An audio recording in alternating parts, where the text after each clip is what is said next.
I was drunk. I was drunk.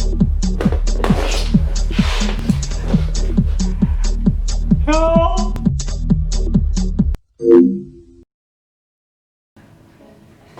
Hey, so this is part 2 of my PS2 collection. Hope you guys enjoy.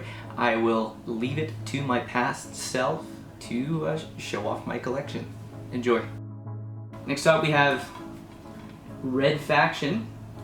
An extremely difficult game to play because of the controls. I do want to get back into it though. So that one is only a 2-player game, but this one I found out not long ago from a YouTube channel that it is a 4-player game. I never realized. Yeah, I don't know if you can see it. 4 players. And obviously with the PS2 you need the multi-tap to play 4 people, which I do have. And so I want to give this a try. Next up we have Red Faction, a game that I would see all the time back when the PS2 was the main console at eBay. But you don't see this game very much at all anymore. And now we have the Resident Evil Essentials. This game does not come with the Resident Evil Essentials, I just put it in there for now. So we have Resident Evil 4, Dead Aim, which is another, I believe, an arcade shooter type of game, and Code Veronica. And like I said in my brother's video, this is one of my favorite horror games of all time, if not the. Very close to Silent Hill. I still think Silent Hill probably beats it though. And it's definitely the most played survival horror game ever. Had to unlock everything. And then we have Resident Evil Outbreak, which does come with the Essentials, and Resident Evil Outbreak File 2. So File 2, for whatever reason, is going really up there in price. It's only slightly better than the first one. They're not that great of games, but I mean, it's cool to have in your collection. And a game that is in every dollar bin is Jet Li's Rise to Honor. This was my childhood copy, and if you find it for $1, $2, $3, even up to $5, man, I would buy it because this is actually a really fun game. It's like it looks like it's based off of a movie, but it's not. It's a game. It's its own thing.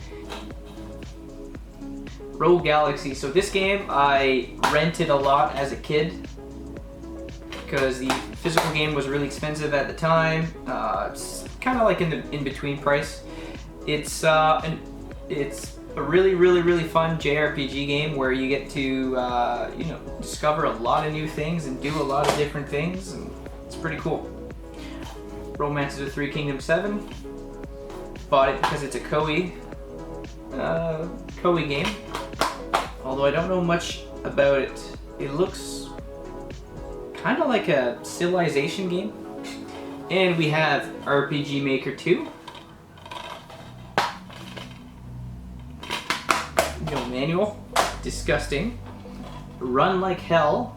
Another game that one of my favorite YouTubers talked about, and so I bought it. The monster in the back kind of looks like alien xenophobe or whatever. Secret Agent Clank, a game that I believe you usually find on the PSP.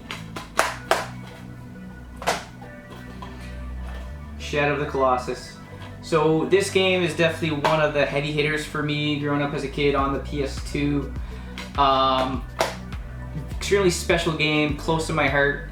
When I found out that they were doing the remake of it on the PS4, I wanted to buy it, but then I second guessed myself. I think I might end up buying it anyways, but I'm not sure if I'm actually going to play it because the first experience is such a special experience for me, playing it the first time, that it'll never get, it won't ever be replicated. I don't know. I feel like I should just leave it as is, like the special memory I have of it. And we have The Sims 2, a game that my fiance's brother randomly found, I think under his bed or something, and he gave it to me. And then we have Silent Hill Origins on the PS2. Back in 2014 when I paid for it for $3. COVID times, this is over $100 game now, unfortunately. And another game, Silent Hill Shattered Memories. A very low published game on the PS2. For a lot of people, they know that this game came out first on the Nintendo Wii and then also on the PSP. Yeah, not a lot of copies on the PS2 made for this game. I paid quite a bit of money for it, well, $70 for it when I bought it. But it's now, during COVID times, I believe like $250, something like that. Something ridiculous like that. I'm gonna have to stop talking about prices, especially with the Silent Hill series, because they're all way up there. Silent Hill 2, Greatest Hits and the Black Label. I will say, however, price, this game usually goes more expensive than this one, not by much, but still does. I believe it's because people are looking for the Black Label, but I think what a lot of people don't know is that the Greatest Hits actually comes with extra content that the Black Label doesn't have. So if you're gonna look for one, go for this one. Don't be turned off by it because of the Red Label.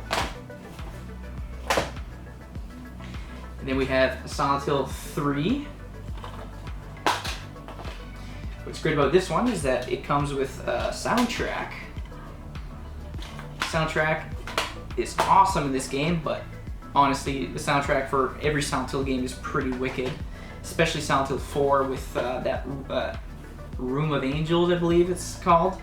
Which, speaking of, Silent Hill 4. So I spoke about this a little bit on my brother's video. I still hold the same opinion that Silent Hill 4 The Room is the scariest Silent Hill game that I've ever experienced. It leaves that bad seed in your head when you're done playing it, and it gives you nightmares. And not a lot of people like this game, and I feel like those who do only like it because it was created by the people who made the first 3 games. And that's a good reason to like that game, but it shouldn't be the only reason, because it is itself a great game. Whether you think that it doesn't belong because it's not the same, it doesn't matter, because it's still a really good game. Siren, a game that I gave up pretty quickly playing because the controls were hard and the learning curve was harder. Although the beginning scene was pretty scary, pretty awesome, I will have to get into playing this one day. Okay, now we have SOCOM 3 US Navy SEALs, game that was given to me by my friend David Abel. A lot of people have good memories playing this series. I've never played it, unfortunately. And what's cool about this game specifically is that it's a lot of people's first time playing online was through this game. The Haunted Mansion. So this is a game that I kind of avoided for whatever reason. Probably just because it's a Disney title. But I heard good things about it later on, and then I thought I should buy it. Plus, it's the Halloween theme that I love. Then we had Soul Calibur 2. Red label, gross, and it's missing the label, the manual, gross. It was a pretty good game, but I think I preferred Soul Calibur 3. And I think it also, it comes with a demo disc. Pretty cool. And then we have Spawn Armageddon. So, believe it or not, when I was in university, I had a presentation on Spawn, the comic book. And to try to get me into the groove of all things Spawn, I decided to buy this game, and it was actually a lot of fun. I paid $3 for it. Well worth it. So this was the game that Middle Jesus had recommended that I had forgotten about. The Sea-Doo jet ski game. I guess jet ski is the proper term. And he's right, it is a lot of fun to play. And then, of course, I have to add Soul Reaver 2 because I was such a big fan of the first one on the PS1. So, Splinter Cell, I tried playing this on the PS2. Did not like it. Me and my brother, we grew up playing it on the PC, actually. One of the few PC games we owned. And far superior on the computer, graphic-wise, control-wise. It was just a lot better. Star Ocean, Until Dawn. So this game scared me right after I bought it because all the text in the back is in French. So I thought this was going to be a French-only game. Thankfully it wasn't, or it isn't. Next up we have The Suffering, a game that I actually had a pretty hard time finding, at least the first one. Played it not long ago with my brother because he also owns a copy, and it's alright. It's not quite the type of horror game I was looking for. It's a lot more action-oriented than horror, although I shouldn't really complain because Resident Evil is a lot of the times that way as well. Next up we have The Suffering, Ties That Blind.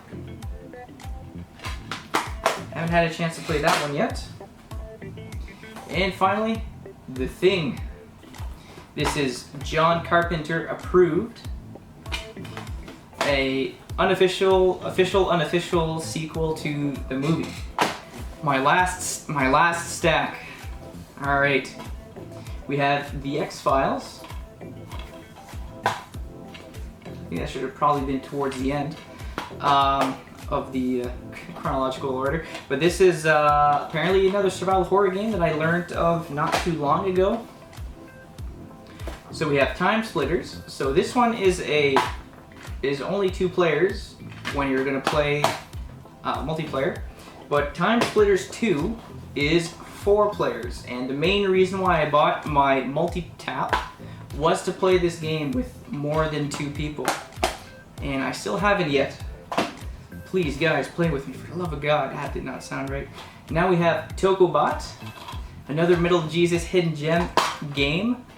I almost didn't buy this. Actually, I didn't buy this. The multiple times I went to that pawn shop and they had this game, I didn't want to buy it because it didn't have the manual. And then I thought to myself, you know what, it shouldn't matter because this is a pretty hard game to find anyways, and I haven't seen it since. I'm pretty happy I bought it now. The game itself also looks pretty cool. Next we have Vampire Knight, another game that I haven't seen since I bought. It's another arcade shooter style. Then we have Beautiful Joe 1 and 2, pretty artsy, stylistic games that were pretty different at the time. Curious to know why Capcom stopped making them. Now we have Virtua Fighter 4, a game that I bought way back in the day because it was featured on one of my GamePro magazines. Next we have War of Monsters, another fighting beat 'em up style game where you get to play as giant creatures like a big King Kong guy or mech or a giant insect or whatever it is. And then we have Wild Arms 3. And finally, last but not least, we have a bargain bin game, World Championship Poker. Bought this, for $1 or $2, and I just really wanted a poker game. So that is it. I also have 2 games coming either by the end of this week or early next week in the mail. That's going to be, oh geez, I already forgot. Crazy Frog, the arcade racer, which from the gameplay I saw, it looks pretty awesome. I'm looking forward to playing it for a few dollars. And then also Jurassic Park Genesis, which is a game that was really high up there. Now it's kind of low price. So yeah, looking forward to those 2 games, and that is finally it. Until next time. I was drunk.